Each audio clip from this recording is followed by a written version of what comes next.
Hello everyone. आज की class में हम माध्यक और बहुलक के बारे में पढ़ेंगे।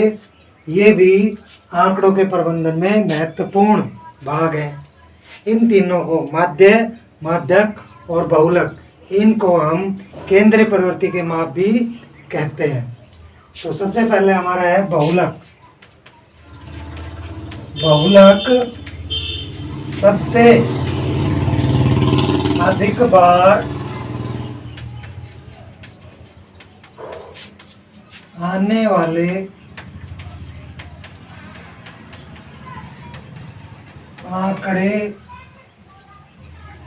आने वाला आंकड़ा होता है। बहुलक सबसे ज्यादा बार जो आंकड़ा रिपीट हो रहा हो, बार बार आ रहा हो, वो बहुलक होता है। ये एक हो सकता है या एक से अधिक भी हो सकता है, एक से अधिक भी हो सकता है।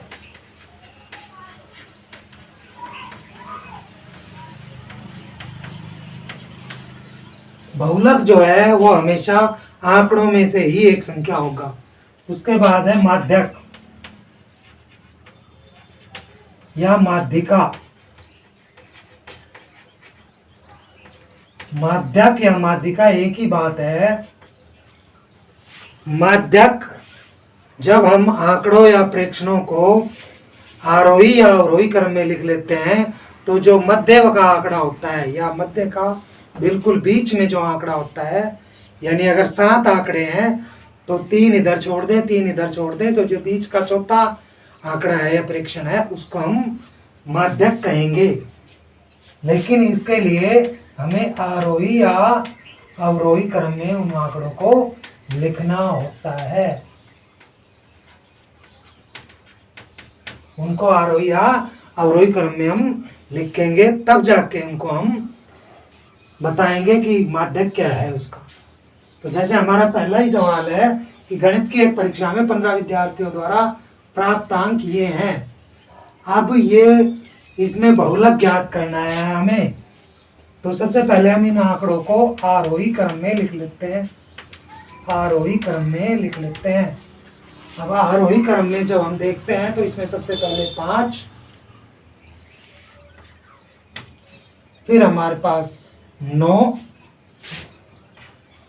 फिर 10, फिर 12, 5, 9, 10 और फिर 12 और उसके बाद हमारे पास 16, उसके बाद 19 और उसके बाद हमारे पास 20। लेकिन 20 हमारे पास 1, 2, 3, 4 बार आ रहा है, इसको 4 बार लिखेंगे। उसके बाद हमारे पास है 24, 24 से पहले 23, फिर 24, फिर हमारे पास है 25, 1 और 1। तो ये हमारे पास 3, 3, 6, 3, 9, 2, 11 और 4, 15, 15 ही हमारे विद्यार्थी। तो ये हमारे पास हमने इसलिए लिख लिया। अब यहाँ हम देख रहे हैं कि ये 4 बार 20 आ रहा है। इसका मतलब बहुलक इसका क्या है, 20 है। अब बात करें माध्यक की, तो माध्यक के लिए हम क्या करते हैं, n/1/2, यानी n आंकड़ों की संख्या। n क्या है, आंकड़ों की संख्या। तो ये /2 यानी 16/2 यानी 8, यानी 8वां जो पद है वो हमारा माध्यक है। और 8वां पद 1, 2, 3, 4, 5, 6, 8 हमारा 20 है। तो इसका बहुलक भी 20 और माध्यक भी 20। ये पूछ रहा है क्या ये समान है? हाँ, समान है। बहुलक और माध्यक समान है। एक क्रिकेट मैच में खिलाड़ियों द्वारा बनाए गए रन इस प्रकार हैं। इनका माध्य ज्ञात करना है, बहुलक ज्ञात करना है और माध्य ज्ञात करना है। क्या ये तीनों समान है? तो माध्य ज्ञात करने के लिए हमने बताया था कि सभी आंकड़ों का, सभी प्रेक्षणों या आंकड़ों का योग बटे उनकी संख्या। तो सभी आंकड़ों का योग यानी 6 जमा 15 जमा 120 जमा 50 जमा 100 जमा 80 जमा 10 जमा 15 जमा 8 जमा 10 जमा 15 और इनके बटे इनकी संख्या। 1 2 3 4 5 6 7 8 9 10 11। तो ये हमारे पास 3 3 6 3 और 2 11। ये हमारे पास इनका योग है 5 8 13 18 और 5 23 और 6 29। 2 3 4 5 6 और 14 19 2 21 और 1 22। तो हमारे पास कितने हुए? 2 हासिल के, 2 1 3 और 1 4। ये हमारे पास इनका योग आ गया। तो 11 से हम इसको भाग देंगे। 11 3 33 9 बचे, 11 99 यानी इनका माध्य आया 39। अभी इसका बहुलक, तो जो सबसे ज्यादा बार आ रहा है, तो बहुलक जब हम देखते हैं इसमें तो सबसे ज्यादा बार आ रहा है हमारा 15 एक बार, 2 बार, 3 बार, 10 1 2, 2 बार ही आ रहा है 10। तो 15 इसका बहुलक है क्योंकि वो 3 बार आ रहा है। इसके बाद माध्यक निकालने के लिए हम क्या करेंगे कि इनको आरोही क्रम में लिखेंगे। तो आरोही क्रम में लिखते हैं तो सबसे पहले 6, फिर 8, फिर हमारे पास आता है 10 10 2 बार, फिर हमारे पास आता है 10 के बाद 15 1 2 3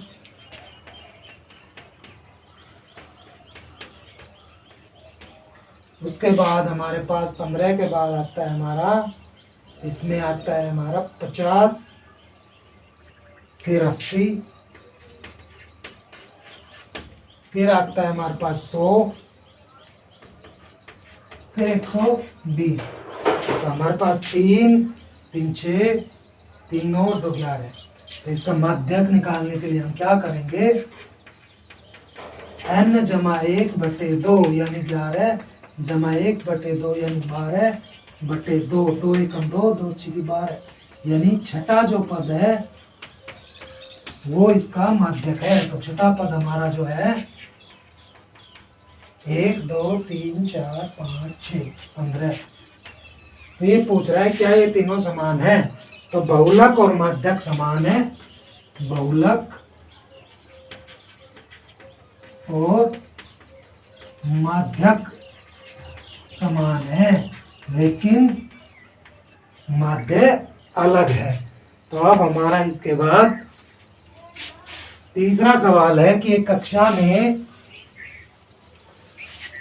में 15 विद्यार्थियों ने के जो भार हैं उनको दिया हुआ है। 15 विद्यार्थियों के जो भार हैं उनको दिया हुआ है। उन भारों का हमें बहुलक और माध्यक निकालना है। बहुलक और माध्यक निकालना है और पूछ रहे हैं हमसे साथ ही साथ कि क्या इनके एक से अधिक बहुलक हैं। तो माध्यक निकालें या बहुलक निकालें, पहले हम इनको आरोही क्रम में लिख लेते हैं।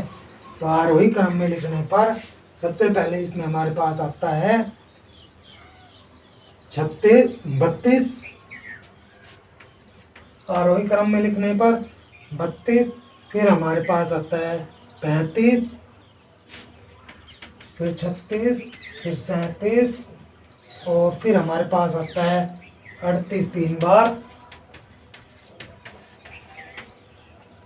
फिर हमारे पास आता है 38 के बाद 43, 38 के बाद आता है 40, 40 एक बार, फिर आता है हमारे पास 42, फिर आता है हमारे पास 43, 43 तीन बार आ रहा है, 1 2 3, तीन बार 43 आ रहा है, फिर हमारे पास आता है 45, फिर 47 और लास्ट में हमारे पास आता है 50। हम इनको गिन भी लेते हैं, क्या ये 15 है?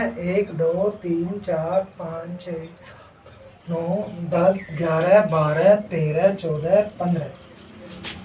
तो ये हमारा आरोही क्रम में आ गया, ये हमारा आरोही क्रम में है।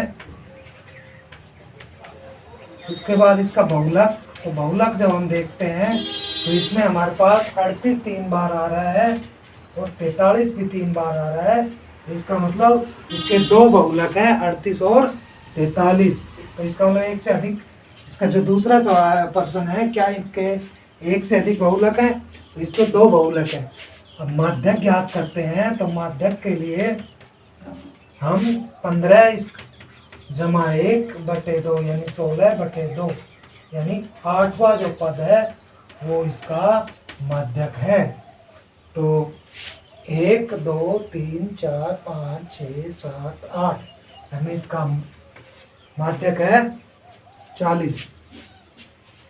उसके बाद हमारा चौथा सवाल है कि निम्न आंकड़ों के बहुलक और माध्यक ज्ञात कीजिए। तो इसमें हम इनको फिर आरोही क्रम में लिखेंगे, चौथे सवाल में भी आरोही क्रम में लिखते हैं। तो सबसे पहले हमारे पास आता है इसमें 12 और 12, फिर हमारे पास आता है 13, वो भी 2 बार है, फिर हमारे पास आता है 14, 1 2 3 तीन बार है, फिर हमारे पास आता है 16 और फिर 19। तो ये हमारे पास 8 आंकड़े हैं, 3 3 6 1 2 3 4 5 6 7 8 9 9 आंकड़े हैं, 2 2 4 3 7 2 9। तो इसमें हम बहुलक की बात करते हैं, तो बहुलक हमारा जो सबसे ज्यादा बार आ रहा है, तो सबसे ज्यादा बार 14 आ रहा है, क्योंकि 14 तीन बार आ रहा है इसलिए इसका बहुलक 14। अब इसका माध्यक की बात करते हैं, तो माध्यक के लिए हम इसकी संख्या में 1 जोड़ के 2 से भाग दे देंगे, यानी 10/2 यानी 5वां जो इसका पद है वो इसका माध्यक है। अब 5वां पद कौन सा है? 1 2 3 4 5 14। इसका माध्यक क्या है? 14 और बहुलक भी 14, यानी दोनों समान है। इसके बाद हमारा आखिरी और 5वां सवाल है, बताइए कि निम्न में से कौन सा कथन सत्य है असत्य है? बहुलक आंकड़ों में से सदैव एक संख्या होता है। तो हम देख रहे हैं जो हमने सवाल किए हैं उनमें बहुलक उन्हीं में से एक संख्या है, तो ये हमारा कथन सत्य है, जो 5वें का पहला भाग है। बहुलक एक आंकड़ा होता है उसी में से जो दिया हुआ है, तो ये सत्य है।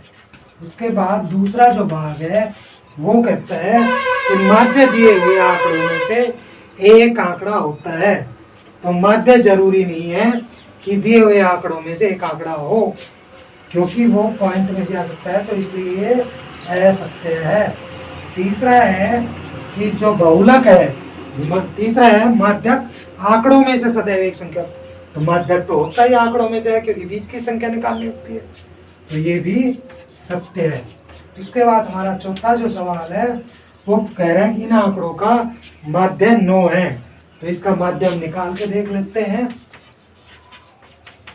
माध्य जो है हमारा 6 और 4 10, 3 13 और 8 21 और 9 30, 12 42, 42 में 13 जोड़ेंगे 65 और 6 4 10, 3 13, 8 21, 30, 42 और 13 55 और 9 64। 64 को जब हम भाग देखते हैं तो ये हमारे पास 3 और 3 6 2 8 है, तो इसका 8 × 2 64 यानी 8 आया।